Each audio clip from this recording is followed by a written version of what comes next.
Hello there, welcome to our third episode in the Notion 101 course. Hopefully you've watched and followed along episode 1 and 2. You can see the outline right here, and you've created an account. In this third episode, we're going to dive right in.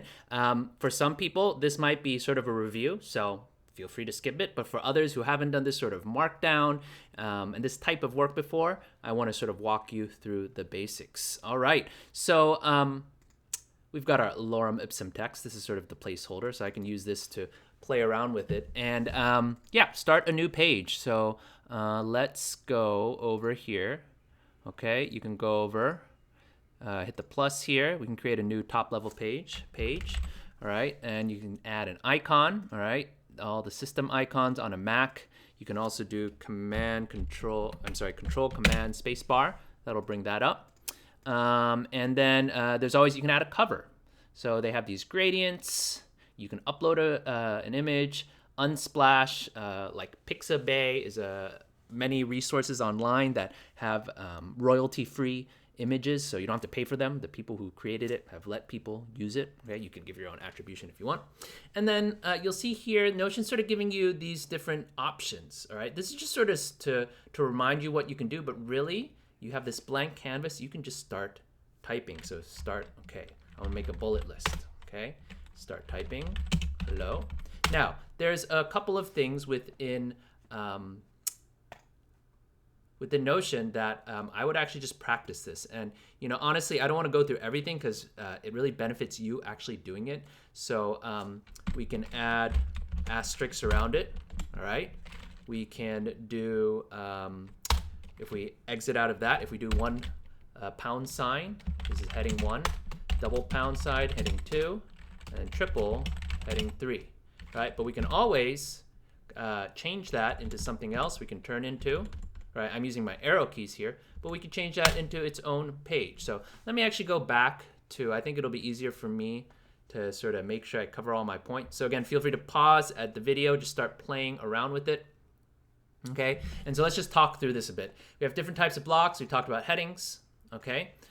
We've got bullets, and you can have different indent levels, so you can shift tab to go back a level. And actually, there's this weird thing where it'll sort of bring it outside of the bullet. So remember that here you see my sub-bullets belong there. So what I can do, instead of shift tab, I can sort of drag this out. I kind of have to drag it outside first before moving it to the leftmost indent level. Again, I'd rather you just sort of play around and see. With our toggle list, let's say I wanted to change this into a toggle, so I can command slash, front slash, I can make this into a toggle, okay? And then I can command enter to hide and show, yeah? To-do box, okay? To-do is very important, so TODO, or I think TD will work. All right, create video. And then it's nice because then you can check it off to keep track of that. Call outs and quotes, those are pretty cool. So slash call out puts a little box. You can change the emoji, all right? And you can type whatever text sort of as a, you wanna highlight something. You can also do a quote, all right? So nice little quote block, lorem ipsum, okay, whatever you want there. And then media, all right? And I don't want to go through that again. I emphasize that you should be doing this yourself, but I just want to highlight all the different things. I'm sort of undoing, going back here. Okay, formatting. All right, you already saw a bit. We can do double asterisks is bold. And, you know, depending on your viewing of things, you may or may not think that's enough. You can also do color. All right, so if you just highlight a word, you can do here. And they have just a basic palette of the text color, but also background. So you can play around with that. There's no underline. And I think what happens is often in programs like this, they don't want people to be confused with a link. If you do want a link, you can highlight either a word or an entire block and then put a link. You can also do this mention, all right? This is a more advanced topic, but you can refer to either people if you are collaborating with them on your Notion page. You can mention a date. You can also reference a page because part of Notion's power is to be able to link different things, okay? Let's keep going. We talked about the 6 dot, okay? one thing that you can do is you can drag something. All right, so here, we have our bullets, yeah? Grab the 6 dots, click and drag, all right, gives you a little help. And you can drag it all the way to the side, and you can actually make columns, right? So just a different way to organize your data.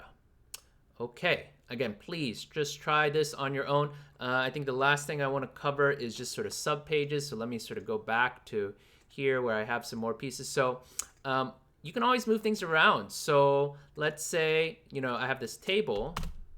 Actually, let me step back up a level here. All right, this is an editable template. All right, page, test. Okay, I'm gonna make a new page.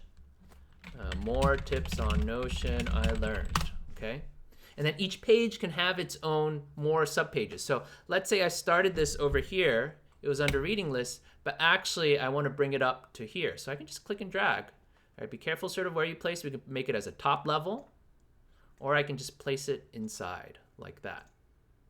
Right? So this hierarchy, in a sense, these are their own quote-unquote toggles, all right? But it's actually really just shows up as a page. And so you can see, you can imagine having just pages upon pages, but they're all linked, and you can sort of display them in whatever way you want. Okay, so again, just the basics here, but really the most helpful thing is for you to do it. And part of what I'm trying to do through these quick, you know, less than 10-minute videos is show you what it is, but you just got to dive in and give it a try and find something. You know, is it a budget that you want to make? Do you want to plan out your summer? Find some sort of task where using this tool will benefit you. Maybe you're learning something new, you want to take notes. All right, find something and then use that to sort of really force yourself to see whether or not this is a tool that could work. All right, so thanks for listening. Hopefully you have actually gotten a chance to do rather than just merely watching. And in our last episode, we're actually going to build out a to-do list app. Of course, there are templates out there that you can do, but actually building it out, that's going to really help you see what you can do with Notion. Thanks for listening, and we'll see you next time.